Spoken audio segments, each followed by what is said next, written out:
fascinating story. So this woman, Tanya Head, basically invents a whole story about being a survivor of the 9/11 disaster, lost her fiancé, suffered terrible injuries, and she then becomes this great kind of standard bearer, you know, Absolutely. for 9/11 survivors, and becomes this sort of figurehead extraordinarily, president of the Victim Support Association and so on.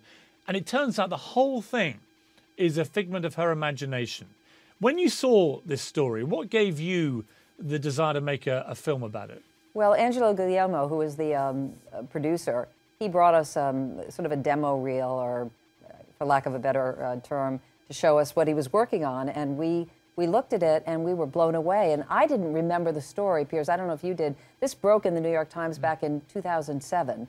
But it was on a Friday, as Angelo pointed out to me. So by Monday, the news cycle had changed and people were talking about other things. But I didn't remember Tanya Head. I didn't remember the Survivors Network and her role in it, the fact that she was a fraud, that she had betrayed all these people. And I just, as I said, I was truly blown away. It was like this psychological thriller set against the backdrop of 9/11, and we just wanted to be involved in this project. I was going to say, it turned out that she herself had been fleeing a kind of corruption scandal in Spain where she came from. And this was a sort of get out for her, reinvention, change the name, come up with something that made her look better. I mean, it's the stuff out of a weird thriller, isn't it? Yeah, and well, you know, we'll never know why she did what she did. I mean, I can sit here and play armchair psychiatrist, but I'm not going to do that.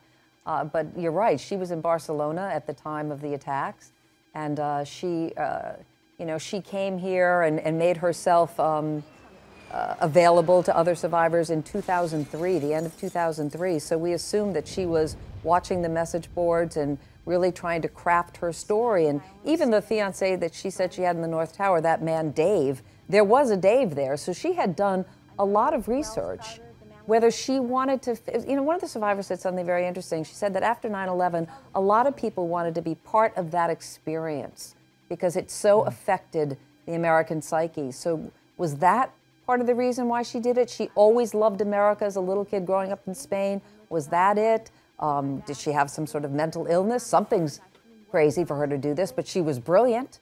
And she never took a penny. There wasn't any, you know, she didn't get anything for doing this. In fact, she gave the survivors a real voice. She kind of put them on the map, and that's why so many of them, you'll see in the documentary, have these mixed feelings. On the one hand, she betrayed them, but on the other hand, she gave them a voice, and there is an element of forgiveness in this documentary as well, something that, you know, I left it being so angry at her and amazed at the capability and the capacity for other people to forgive even something as heinous as this.